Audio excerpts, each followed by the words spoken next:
आपने उडू 19 में अपना बिजनेस शिफ्ट करने का फैसला कर लिया।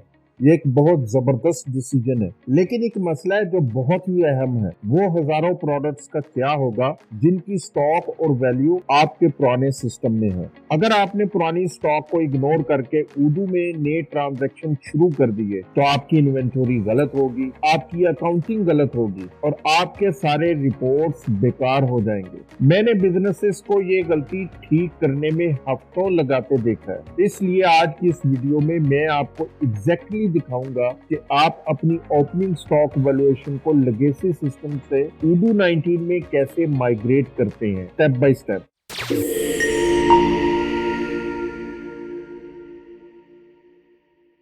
ग्रूफर चैनल पर आपको खुशामदीद। अगर आप पहली बार आए हैं, हम यहाँ उडू के बारे में सब कुछ कवर करते हैं, कॉन्फ़िगरेशन से लेकर माइग्रेशन और ऑप्टिमाइजेशन तक। सब्सक्राइब बटन दबाएं ताकि कोई वीडियो मिस ना हो।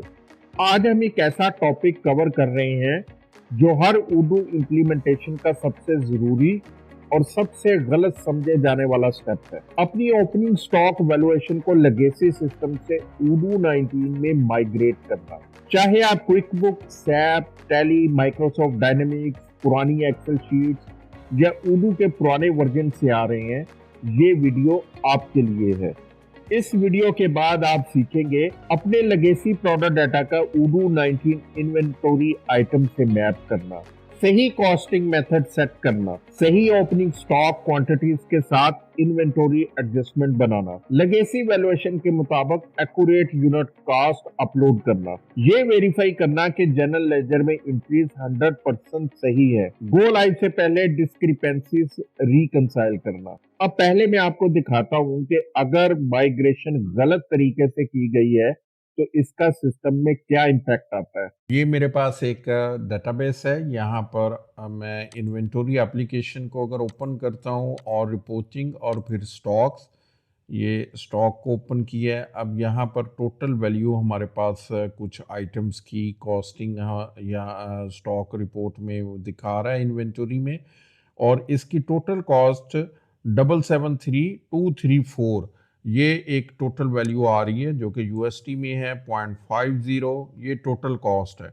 अब यही कॉस्ट 773234 अकाउंटिंग में हमारे पास ये वैल्यू होनी चाहिए। तो मैं अगर यहाँ पर अकाउंटिंग में आ जाता हूँ, ये मेरे पास अकाउंटिंग है, और रिपोर्टिंग में ट्रायल बैलेंस को हम ओपन कर लेते हैं। ये मैंने ट्रायल बैलेंस को ओपन कर लिया है। अब यहाँ पर ट्रायल बैलेंस को अगर मैं ओपन करता हूँ तो यहाँ पर मुझे जीएल अकाउंट, जो स्टॉक वैल्यूएशन जीएल अकाउंट है, वो यहाँ पर नहीं मिल रहा, क्योंकि स्टॉक वैल्यूएशन पोस्ट नहीं की गई इस डेटाबेस में। ना ही मैनुअली पोस्ट हुई है और ना ही ऑटोमेटेड पोस्ट हुई है। तो इसका मतलब इस डेटाबेस में अभी अकाउंटिंग वैल्यू और जो इन्वेंटरी वैल्यू है वो मैच नहीं कर रहे। इसमें डिस्क्रिपेंसी है, हमें इन वैल्यूज को मैच करना है। ओपनिंग स्टॉक वैल्यूएशन का मतलब क्या है? ओपनिंग स्टॉक वैल्यूएशन का मतलब है उन तमाम इन्वेंटरीज की टोटल मॉनिटरी वैल्यू जो आप अपने गो लाइव डेट पर उडू में ला रहे हैं। इसके दो हिस्से हैं। पहला, stock in hand quantity, her product के कितने यूनिट्स हैं, और दूसरा, हर यूनिट की कॉस्ट क्या है, लेगेसी कॉस्टिंग मेथड के मुताबिक। जब आप ये दोनों तमाम प्रोडक्ट के लिए मल्टीप्लाई करके जमा करते हैं तो आपको मिलती है टोटल ओपनिंग इन्वेंटरी वैल्यू, और ये बिल्कुल आपके पुराने सिस्टम की बुक से मैच करनी चाहिए, एक पैसा भी फर्क नहीं। ओपनिंग स्टॉक अपलोड करने से पहले हम कुछ बेसिक की कॉन्सेप्ट्स उनको अंडरस्टैंड करते हैं। तो इन्वेंटरी एप्लीकेशन को मैं ओपन करता हूं और कॉन्फ़िगरेशंस में आ जाता हूं। यहां पर मैं कैटेगरीज को ओपन करता हूं और यहां पर मैं न्यू पर क्लिक कर देता हूं। न्यू कैटेगरी पर मैंने क्लिक। अब यहाँ पर इन्वेंटरी वैल्यूएशन में हमारे पास कॉस्टिंग मेथड आ रहा है। तो जब हमने ओपनिंग स्टॉक अपलोड करना है तो जो प्रोडक्ट हम सेलेक्ट करेंगे उनके लिए हमने सही कॉस्टिंग मेथड यहाँ पर सेलेक्ट करना है। अगर हमने सही कॉस्टिंग मेथड सेलेक्ट नहीं किया तो फिर ये बाद में चेंज होना मुश्किल होगा। जब हम ट्रांजैक्शनल डाटा ट्रांजैक्शंस पोस्ट करेंगे आप, तो कॉस्टिंग के अंदर फ़र्क आ सकता है। तो इसलिए जो प्रोडक्ट्स हमारे पास अवेलेबल हैं, जिनका ओपनिंग स्टॉक उडू में अपलोड करना है, तो मेक श्योर करना है कि उनका कॉस्टिंग मेथड प्रॉपरली सेट कर लिया है।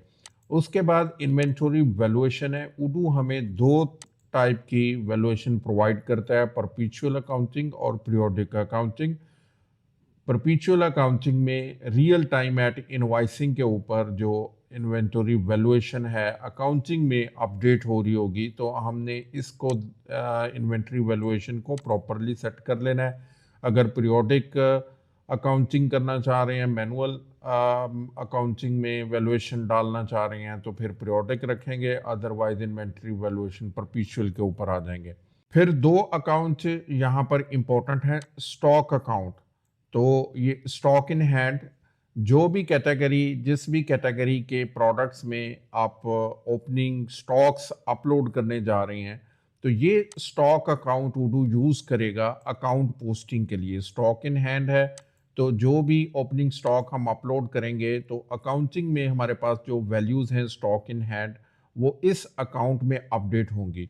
अगर मल्टीपल प्रोडक्ट्स और मल्टीपल कैटेगरीज में हम डिफाइन कर रहे हैं, तो मेक श्योर करना है कि हर प्रोडक्ट कैटेगरी में स्टॉक अकाउंट हमने जो करेक्ट स्टॉक अकाउंट है वो असाइन कर दिया है, तो इस अकाउंट को हम यूज़ करेंगे। उसके बाद कॉन्फ़िगरेशंस में ये मैं लोकेशंस पर क्लिक करता हूँ, और उसके बाद मैं अगर ये फ़िल्टर रिमूव कर देता हूँ, तो इन्वेंट्री एडजस्टमेंट यहाँ पर मेरे पास एक लोकेशन आ रही है इन्वेंटरी लॉस की। लोकेशन टाइप इन्वेंटरी लॉस की है, तो मैं अगर इसको ओपन करता हूँ, तो यहाँ पर हमें जीएल अकाउंट डिफाइन करना है। जो कॉन्ट्रा जीएल अकाउंट है वो यहाँ पर हम देंगे। जो डेबिट हो रहा होगा वो स्टॉक अकाउंट हो रहा होगा, जो कि हमने कैटेगरी के अंदर ऑलरेडी देखा है। इन्वेंटरी का जो वैल्यूएशन अकाउंट है वो हर कैटेगरी की प्रोडक्ट के लिए वो यूज़ होगा, और उसके बाद जो कॉन्ट्रा अकाउंट है वो यहाँ पर हमें मेंशन करना पड़ेगा। फिर हमारे पास ऑपरेशंस में फिजिकल इन्वेंटरी की ये वो ट्रांजैक्शन है जिसके थ्रू हम ओपनिंग स्टॉक को अपलोड करेंगे सिस्टम में। तो ये फिजिकल इन्वेंटरी की इस ट्रांजैक्शन को हम यूज़ करेंगे। स्टॉक जब हम ओपनिंग स्टॉक को लोड कर लेंगे, इंपोर्ट कर लेंगे, उसके बाद हमारे पास ये रिपोर्टिंग के अंदर हम जाएंगे स्टॉक के अंदर। यहाँ पर अभी डेटाबेस में बिल्कुल फ्रेश डेटाबेस है, कोई भी यहाँ पर डाटा अवेलेबल नहीं है, लेकिन यहाँ पर हमारे पास ऑन हैंड क्वांटिटी भी आएगी और यूनिट कॉस्ट भी आएगी, और फिर उसके बाद टोटल कॉस्ट भी आएगी। फिर हम ये देखेंगे कि जब हमारे पास टोटल कॉस्ट आएगी तो वो अकाउंटिंग के साथ मैच होनी चाहिए। किसी भी किस्म की अकाउंटिंग में डिस्क्रिपेंसी नहीं होनी चाहिए। जितना बैलेंस हमारे पास यहाँ पर इन्वेंटरी में बैलेंस आएगा, उतना ही बैलेंस हमारे पास अकाउंटिंग के अंदर होना चाहिए। तो हम इसको रिकंसाइल भी करेंगे। तो मैं इन्वेंटरी एप्लीकेशन को ओपन करता हूं, और यहाँ पर कॉन्फ़िगरेशंस और फिर कैटेगरीज। अब जो कैटेगरीज हैं, जो रिलेटेड कैटेगरीज हैं, जिन प्रोडक्ट का ओपनिंग स्टॉक हम अपलोड करने जा रहे हैं सिस्टम में, उनकी कॉन्फ़िगरेशन एक्यूरेट होनी चाहिए। सबसे पहले यहाँ पर मेरे पास एक कैटेगरी है कंज्यूमेबल की। मैं इसको ओपन करता हूँ। अब जो लेगेसी का स्टॉक है, या जो लेगेसी, ये मेरे पास एक शीट है।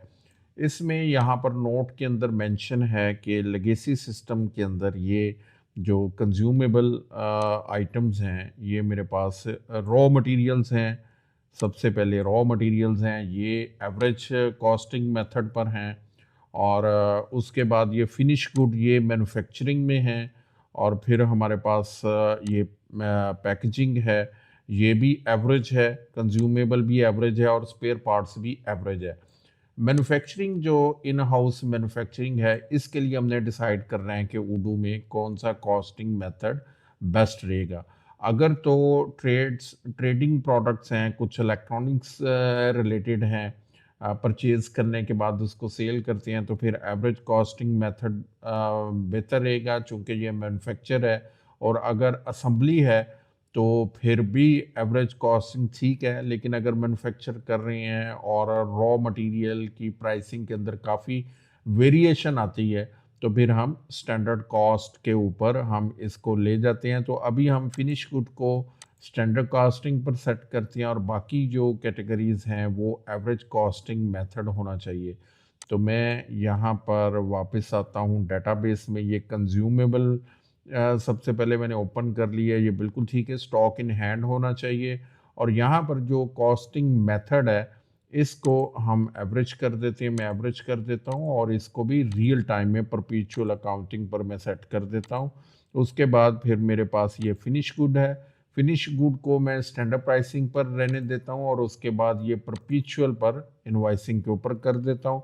जैसे ही मैंने परपेचुअल एट इनवॉइसिंग सेट की है तो यहाँ पर प्राइस डिफरेंस अकाउंट अपीयर हो गया है, लेकिन ओपनिंग स्टॉक में हमें इसकी ज़रूरत नहीं है, लेकिन बाद में ट्रांजैक्शंस के लिए क्योंकि वेरिएशन आ सकती है कॉस्टिंग में, तो यहाँ पर हमें डिफरेंस प्राइस डिफरेंस अकाउंट देना पड़ेगा।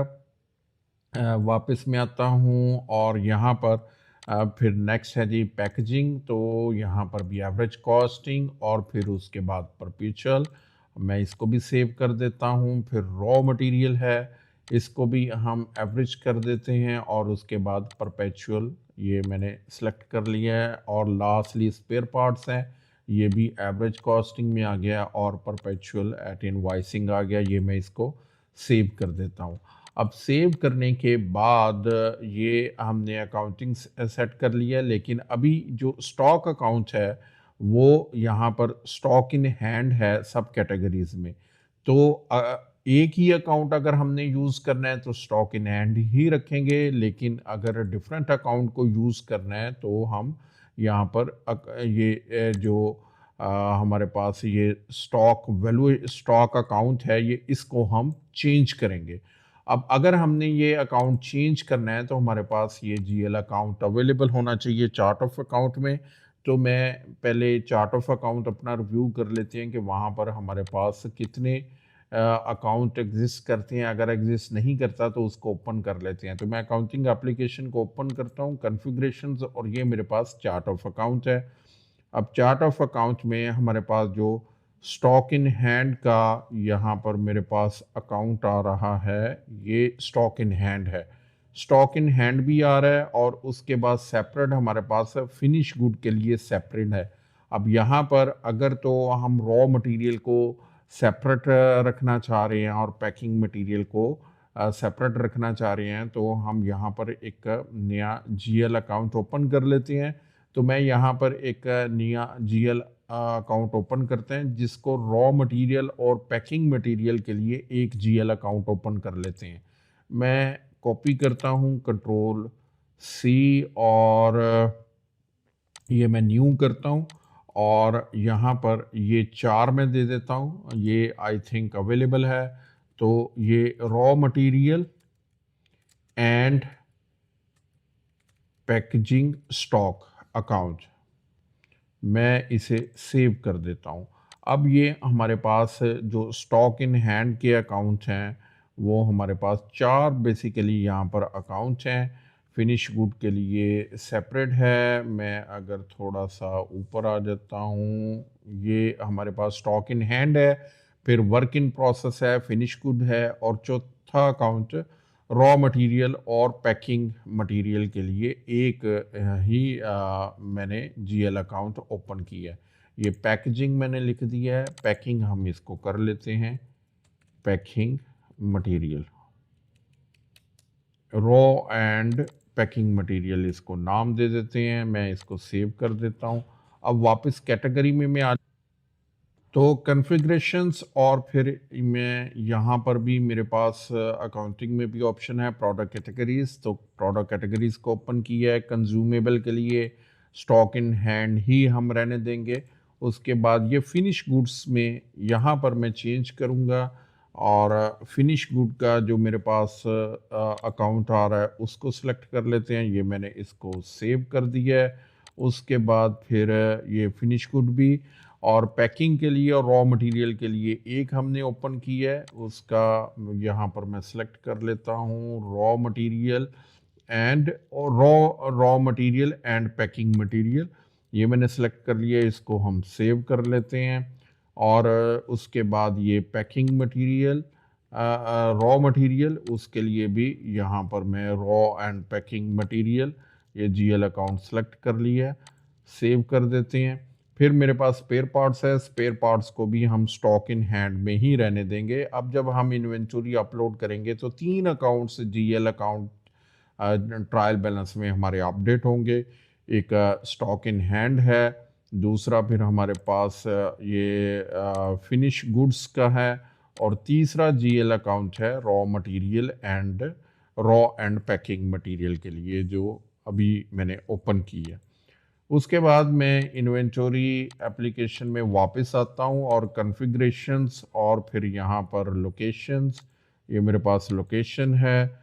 और ये मैं फ़िल्टर, इंटरनल फ़िल्टर को अगर मैं रिमूव कर देता हूँ तो ये इन्वेंटरी एडजस्टमेंट, इसको मैं ओपन करता हूँ, तो अब ये अकाउंट भी हमें यहाँ पर मेंशन करना है, ये लॉस अकाउंट। और यहाँ पर अगर मेरे पास स्टॉक एडजस्टमेंट का अकाउंट, अभी स्टॉक एडजस्टमेंट का कोई अकाउंट नहीं है, तो ये अकाउंट भी हम ओपन कर लेते हैं अकाउंटिंग में, जीएल अकाउंट में। तो मैं कॉन्फ़िगरेशंस में वापस आ गया हूँ, चार्ट ऑफ अकाउंट पर क्लिक करते हैं और देखते हैं जी कि मैं इसे कहाँ पर ओपन कर सकता हूँ। ये एक्सपेंसेस हैं, कॉस्ट ऑफ गुड सोल्ड है, कॉस्ट ऑफ गुड सोल्ड के नीचे मैं ये स्टॉक एडजस्टमेंट का एक्सपेंस अकाउंट एक ओपन कर देता हूँ। तो ये स्टॉक एडजस्टमेंट को ओपन किया, मैं कंट्रोल सी कर लेता हूँ और उसके बाद ये न्यू पर मैंने क्लिक कर दिया। अब यहाँ पर ये 4 मैं इसको कोड दे देता हूँ और यहाँ पर स्टॉक एडजस्टमेंट, इसको कोई और नाम भी दे सकते हैं। ये अकाउंट हमने कौन सा ओपन करना है, इसका क्या नाम होगा, ये हम अपन डिसाइड कर सकते हैं एज़ पर जो चार्ट ऑफ अकाउंट है उसके मुताबिक और कंपनी की प्रैक्टिस के मुताबिक। तो मैं वापस इन्वेंटरी में एप्लीकेशन में आ जाता हूँ और यहाँ पर कॉन्फ़िगरेशंस, फिर मेरे पास ये लोकेशंस हैं, रिमूव करता हूँ फ़िल्टर को, इन्वेंटरी एडजस्टमेंट। अब यहाँ पर मैं स्टॉक एडजस्टमेंट, इसको मैं सेलेक्ट कर लेता हूँ और इसको सेव कर देता हूँ। अब ये जो बेसिक कॉन्फ़िगरेशन है हमने कर ली है फिज़िकल स्टॉक को अपलोड करने से पहले। कैटेगरीज भी हमारे पास ओपन हैं। अब लास्ट जो चीज़ है वो हमने देखनी है कि प्रोडक्ट्स का, जिन प्रोडक्ट्स में ओपनिंग स्टॉक्स अपलोड करने हैं तो वो प्रोडक्ट्स भी सिस्टम में एग्जिस्ट करती होनी चाहिए। अभी ये मेरे पास जो लेगेसी की ये प्रोडक्ट्स हैं, ये सारी की सारी यहाँ पर मेरे पास प्रोडक्ट्स अवेलेबल हैं। अगर ये प्रोडक्ट्स अवेलेबल नहीं हैं तो पहले हमें इन प्रोडक्ट्स को सिस्टम में ओपन करना है। अपनी डेटाबेस में आप क्रिएट करेंगे तो उसके बाद फिर स्टॉक्स को अपलोड करेंगे। अब हम फिज़िकल इन्वेंटरी जो स्टॉक अपलोड करते हैं उडू में डेटाबेस में, तो मैं अपनी शीट में आता हूँ। स्टॉक शीट मेरे पास, ये फिज़िकल इन्वेंटरी की मेरे पास शीट है। अब इस शीट में मुझे प्रोडक्ट चाहिए। प्रोडक्ट को नेम के साथ भी कर सकते हैं, लेकिन बेस्ट प्रैक्टिस है एसकेयू से हम डाटा अपलोड करें। तो ये प्रोडक्ट का एसकेयू भी इस फाइल में मेरे पास आ चुका है। और किस लोकेशन पर अपलोड करना है, तो ये मेरे पास लोकेशन भी यहाँ पर डिस्प्ले हो रही है। लोकेशन का कॉलम आ गया और लॉस कॉलम चाहिए इन्वेंटरी काउंट का, तो ये इन्वेंटरी है यूनिट ऑफ मेजरमेंट के साथ ही। और इसमें कॉस्ट का भी कॉलम आ रहा है, लेकिन अभी जो हमें जो कॉलम्स चाहिए, रिक्वायर कॉलम है जब हमने ओपनिंग स्टॉक को अपलोड करना है, तो ये प्रोडक्ट एसकेयू या फिर नेम चाहिए, इन दोनों में से कोई एक चाहिए। और लोकेशन हमें चाहिए और ये हमें इन्वेंटरी चाहिए। तो अब हम अपना स्टॉक सिस्टम में अपलोड करते हैं। इन्वेंटरी में फिज़िकल इन्वेंटरी की ये ट्रांजैक्शन, इसको ओपन करता हूँ। ये फिज़िकल इन्वेंटरी ट्रांजैक्शन ओपन कर ली है। जो मेरी शीट है फिज़िकल इन्वेंटरी की, ये मेरे पास शीट है और इसमें ये प्रोडक्ट भी आ रही हैं और उसके साथ लोकेशन भी आ रहा है। और फिर उसके बाद ये डी कॉलम में इन्वेंटरी जो काउंट है, जो स्टॉक है, वो मेरे पास शो हो रहा है। तो अब हम इसको अपलोड करते हैं। तो मैं वापस डेटाबेस में आता हूँ और यहाँ पर मैं फिज़िकल इन्वेंटरी के साथ ये इंपोर्ट रिकॉर्ड्स पर क्लिक करता हूँ और फिर अपलोड डाटा फाइल, और यहाँ पर मैं इस फाइल को सिलेक्ट कर लेता हूँ, ओपनिंग स्टॉक वाली फाइल को, और यहाँ से मैं शीट सेलेक्ट कर लेता हूँ फिज़िकल इन्वेंटरी। ये शीट को सिलेक्ट कर लिया। अब यहाँ पर पहले प्रोडक्ट का कॉलम ऑटोमेटिकली मैप हो गया, इसी की ज़रूरत है। उसके बाद लोकेशन को मैप हो गया, इन्वेंटरी काउंट मैप हो गया, कॉस्ट और यूनिट ऑफ मेजरमेंट की हमें ज़रूरत नहीं है। और इसी तरह प्रोडक्ट और प्रोडक्ट नेम में से एक सिलेक्ट करना है, तो मैंने SKU वाला सिलेक्ट कर लिया है। अब हम इसके ऊपर मैं टेस्ट पर क्लिक करता हूँ, एवरीथिंग सीम्स वैलिड मुझे बता रहा है। उसके बाद मैं ये इंपोर्ट पर क्लिक करता हूँ। ये इंपोर्ट पर मैंने क्लिक किया है, 18 रिकॉर्ड सक्सेसफुली इंपोर्टेड। तो ये हमारे पास जो इन्वेंटरी है वो अपलोड हो चुकी है। शेड्यूल डेट इसकी मार्च 13 आ रही है, करंट डेट आ रही है, वही डेट हमने रखनी है जिस डेट के ऊपर हम अपलोड कर रहे हैं, जो कट ओवर डेट है। अगर ये कट ओवर डेट हमारी कोई और डेट है तो हम इस डेट को चेंज कर लेंगे ताकि इन्वेंटरी उसी डेट पर ही सिस्टम में अपलोड हो। तो इन्वेंटरी अपलोड होने के बाद हम इसको रिव्यू करेंगे। अगर सब कुछ ठीक है तो फिर उसके बाद फिर हम इसको अप्लाई कर देंगे। अभी ये फिज़िकल इन्वेंटरी अपलोड हुई है लेकिन अभी स्टॉक में ये अपीयर नहीं हो रही क्योंकि हमने इसको अप्लाई नहीं किया। तो मैं यहाँ पर अगर ग्रुप बाय करता हूँ, यहाँ पर मैं ग्रुप बाय कंपनी कर लेता हूँ, ये मैंने कंपनी कर लिया है, तो ये टोटल एक काउंट मुझे बता देगा 4630। ये 4630 का काउंट आ रहा है। तो मैं अपनी एक्सेल की शीट के अंदर मैं देख लेता हूँ कि ये जो टोटल मेरे पास इन्वेंटरी काउंट है ये कितना आना चाहिए। तो ये 4630 ही है। यहाँ पर ये सम 4630 बता रहा है, तो इसका मतलब ये है कि ये जो डाटा इंपोर्ट हुआ है ये बिल्कुल ठीक है, और काउंटेड जो क्वांटिटी है वो भी हमारे पास ठीक आ रही है। तो मैं इसको फ़िल्टर को रिमूव करता हूँ और यहाँ पर मैं सिलेक्ट ऑल कर लेता हूँ। या तो मैं 1 बाय 1 अप्लाई करूँगा या फिर मैं इसको सिलेक्ट कर लेता हूँ। सिलेक्ट ऑल हो गए हैं मेरे पास, और ये मेरे पास अप्लाई का ऑप्शन है, तो मैं अप्लाई पर क्लिक करता हूँ। और फिजिकल इन्वेंटरी अकाउंटिंग डेट यहाँ पर मैं सिलेक्ट करता हूँ कि अकाउंटिंग डेट मेरा कौन सा रहेगा। वो भी मैं यही कट ओवर डेट को ही रख रहा हूँ।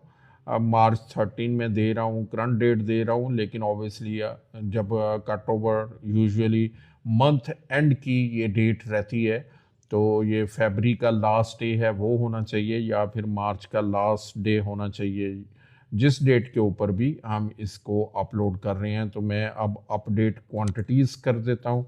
ये अपडेट क्वांटिटीज़ पर मैंने क्लिक कर दिया है। अब ये जो स्टॉक है हमारे पास अपलोड हो चुका है।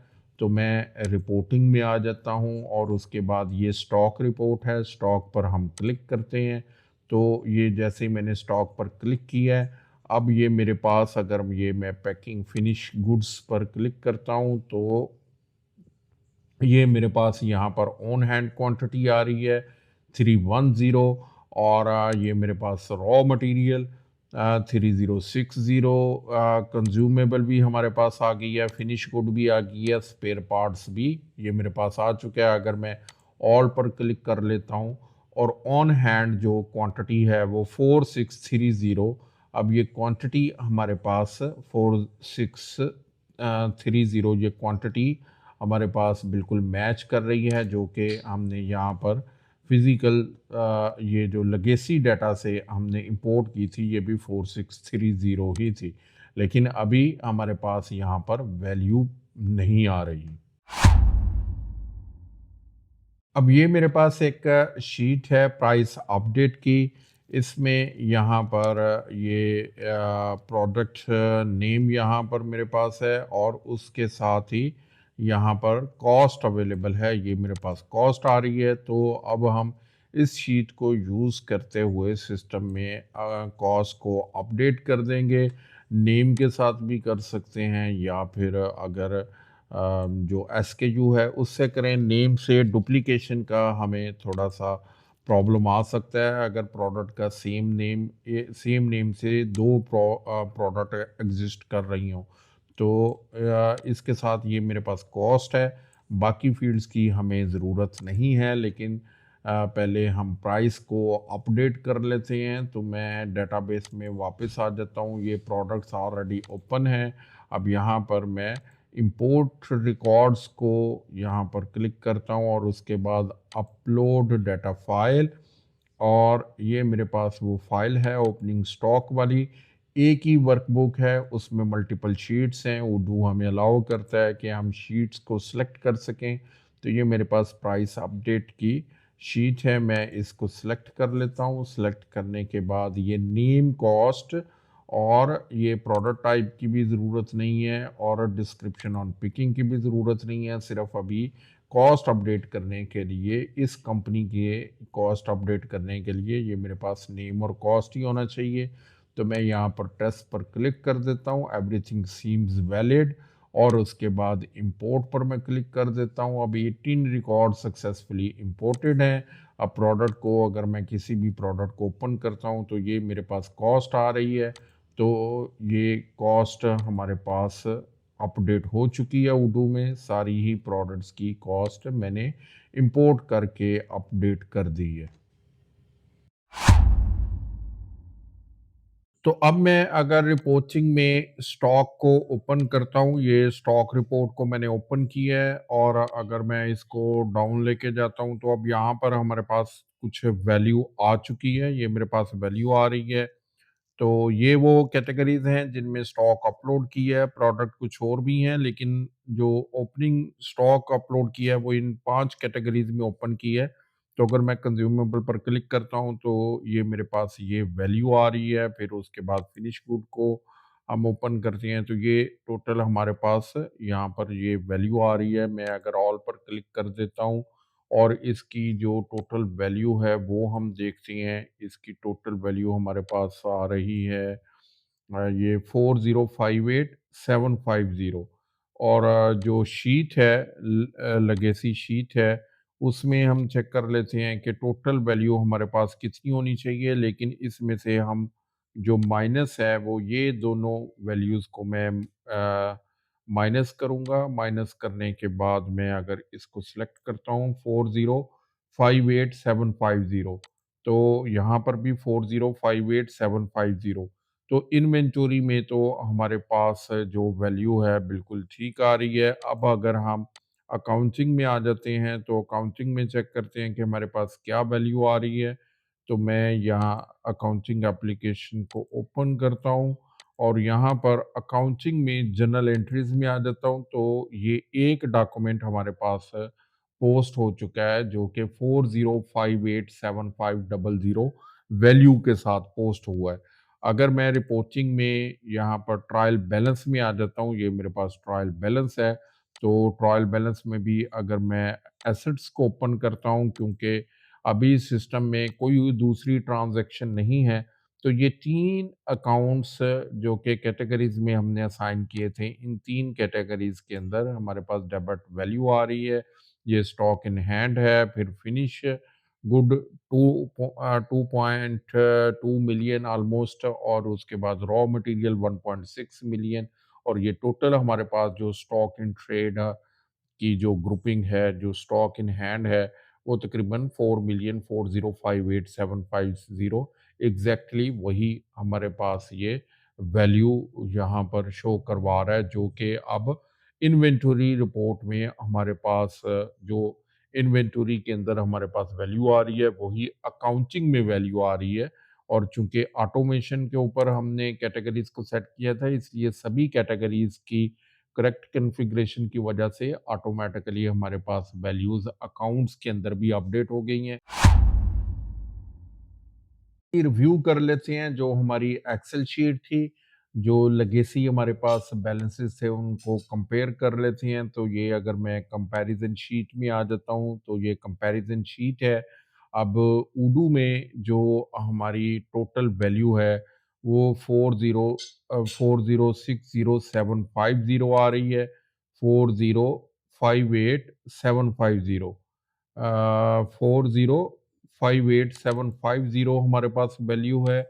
और अगर मैं यहाँ पर बात करता हूँ जो लेगेसी टोटल है, वो हमारे पास क्या है, लेगेसी टोटल वो हमारे पास आना चाहिए 4058750, तो वो भी इतना ही आना चाहिए। तो मैं अगर यहाँ पर कंपैरिजन में आता हूँ और इसका हम अगर टोटल सम लेते हैं, ये लेगेसी टोटल है, इंडिविजुअल ये मेरे पास आइटम्स आ रही हैं, तो अगर हम इसका सम लेते हैं तो मैं इसको ये सम लेता हूँ, ये 4058750 है। और उडू की जो वैल्यू है, ये उडू से इंपोर्ट की है मैंने, तो उडू की जो वैल्यू हैं वो भी हम यहाँ पर अगर इसको हम सेलेक्ट करते हैं तो ये एग्जैक्टली हमारे पास वही वैल्यू आ रही है 4058750। और उसके बाद जो यूनिट कॉस्ट है, इसको भी हमें वेरीफाई करना है कि क्या ये यूनिट कॉस्ट हमारे पास एक्यूरेट है। वैल्यूएशन वैसे आ गई है तो ज़्यादा चांसेस यही हैं कि उडू के अंदर भी हमारे पास वैल्यू बिल्कुल ठीक है। तो आज के ट्यूटोरियल में आपने कामयाबी से अपनी ओपनिंग स्टॉक वैल्यूएशन को लेगेसी सिस्टम से उडू 19 में माइग्रेट करना सीख लिया।